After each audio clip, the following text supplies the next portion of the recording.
Today we're on the Weeki Wachee River in Weeki Wachee Springs State Park. Come on, let's go! The Weeki Wachee River is an hour north of Tampa, St. Petersburg, but a million miles away. Many people have heard of Weeki Wachee because since 1947, it's been one of America's most beloved and crazy roadside tourist attractions because they have daily mermaid shows. But the real show is the Weeki Wachee River itself. This is my special place, and I've come here countless times. I came to film this time right after a cold snap ended. The river was filled with manatees, so today we're going to get a treat over the course of this video. I was with 5 friends, and that whole day there were only 3 other kayakers. It was so quiet, so perfectly peaceful. So come with me to see the best of my favorite place on earth.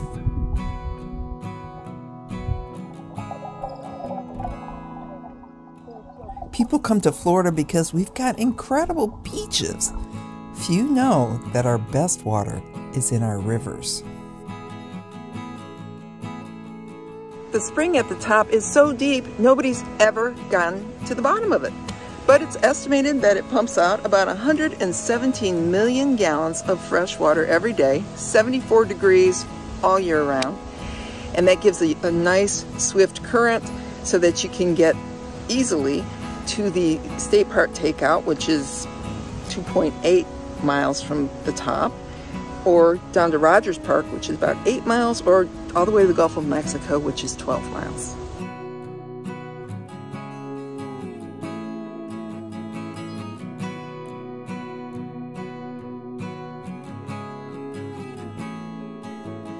The first time I ever saw this river, it was about 20 years ago. I was working on a novel about an eccentric, older, former Weeki Wachee mermaid who just had to get to the mermaid reunion, and it's kind of a madcap adventure. And in doing my research, I met the senior mermaids who still swim. Among them was Vicki Smith, who at age 82 now is the oldest performing mermaid anywhere. And Vicki lives on this river. She is the one who brought this into my life. And I remember the first time I saw it, I was astonished because it is so magical. That's the only word for it. It's just magic. He said that there were some manatees ahead. Keep your eyes down.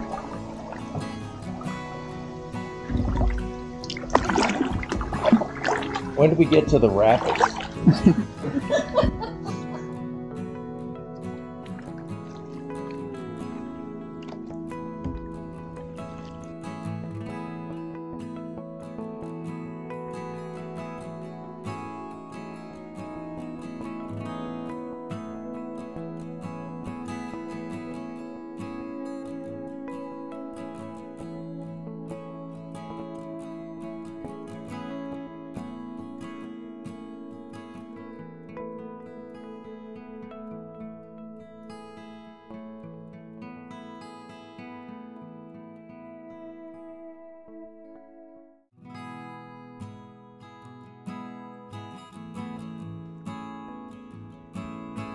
The name Weeki Wachee comes from the Seminole Indians.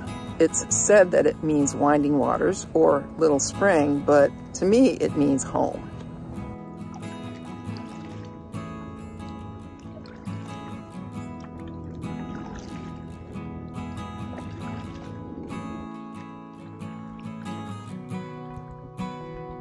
Timers renting boats and heading down the river.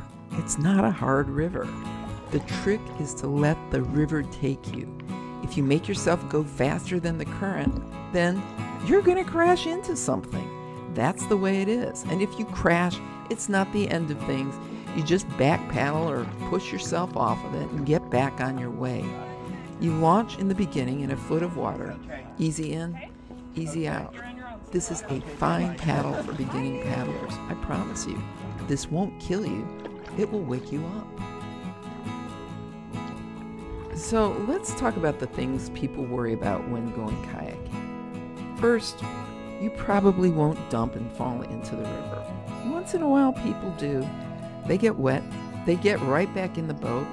The water is always 74 degrees. It won't kill you, but probably won't happen. Second, don't worry about alligators. In all of my visits, and believe me, there have been so many visits, I've only seen one baby alligator. Now, I know you see a baby and you think, well, the mama's got to be there somewhere. I never saw her. And alligators don't hang out where you paddle on this river. They mostly go down and hang out in the marsh area way further south. You just have to let the river take you, then you paddle a little and steer. How long does this take? Well, it depends where you launch and when you're going to get out. You can rent kayaks everywhere, from the bottom, from the top, or you can bring your own.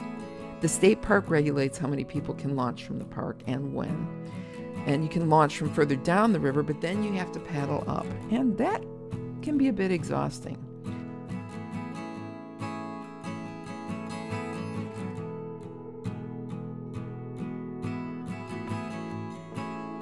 So the best thing to do is go on a weekday and make your reservation in advance so you can get on from the top of the river and go when you want to go.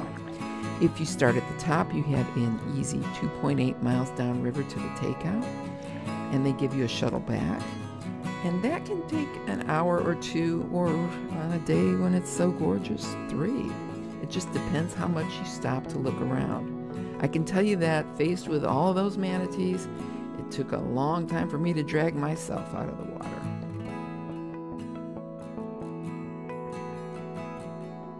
There is something about playing on this river. It turns me into a total teenager. We will get out the super soaker gun and we will assault unsuspecting kayakers and get them all wet. Or we'll go for a full moon paddle. Or we will go skinny dipping at midnight and howl at the moon.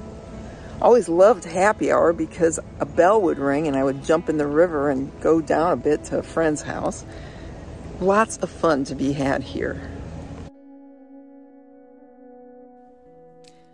I always love hearing the history of the river from longtime residents, many of whom are in their 80s, and they tell me about camping on the riverbanks when they were teenagers. There weren't houses back then, just trees, and as kids, the boys and girls would go hang out, camp out, go fishing, and what I really loved was hearing how, over time, they all fell in love and coupled up, got married, lived their lives together. Such innocent and unspoiled times, just like them. The newcomers absolutely outnumber the old-timers now, and that's how it is in most places. But I feel really lucky I got to be there to hear the old-timer Weeki Wachee stories and see their old black and white photos and hear their stories that make their hearts come alive as they reminisce about what was, trying to in some way let me know how truly special their place was. What I understood is how special it was to them, but I'm pretty sure that as much as I wanted to know what they knew about my beloved river, there was no way to describe what it was before. And as hard as I am trying to tell you about it now, to show you it with my videos, there's no way you can really understand the beauty of this place unless you make the trip there to Weeki Wachee, sit in a kayak, and let the river run.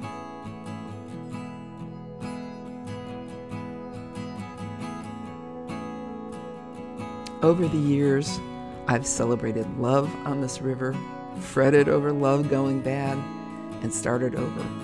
I've faced grief and loss, but also experienced indescribable joy and unrestrained, howling laughter. It's where I've learned to face grown-up moments while behaving like a kid. Every time I'm up on the deck behind my friend's house, somebody floats by and says, "Lucky you," because they think it's my house. But you don't have to know somebody who lives on the river. You just need to plan a trip and go. It belongs to all of us.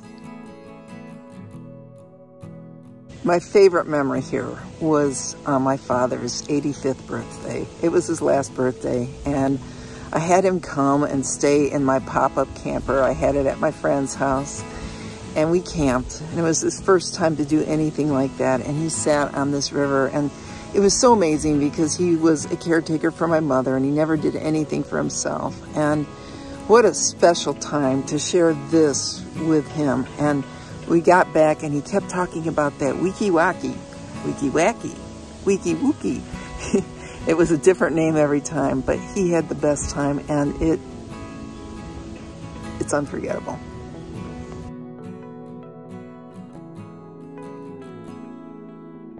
The river has changed a lot over the years. More people, more construction, more boats. They stir it up, and it's possible sometimes you come through this beautiful water and it's not clear, it's clouded. Because even though the whole river is a no-wake zone to protect the manatees and the river, people are in a hurry, and just one person can cloud this whole thing up. And that's why we treasure a beautiful day like this. When I came the other day, there were so many manatees and so few people that I just had the best time, and I forgot to record any of these voiceovers. Now today is a little more like what you get. Other kayakers, people with their boats in the water. But it's a treat because it's a weekday. So if you can pull off a weekday, that's what you want to do, because then it's a lot quieter and a lot less chaos. I hope you enjoyed our adventure on the Weeki Wachee River in Weeki Wachee Springs State Park. Don't forget to subscribe, then like, then share, and then come back, because guess where we're going next week? It's a surprise.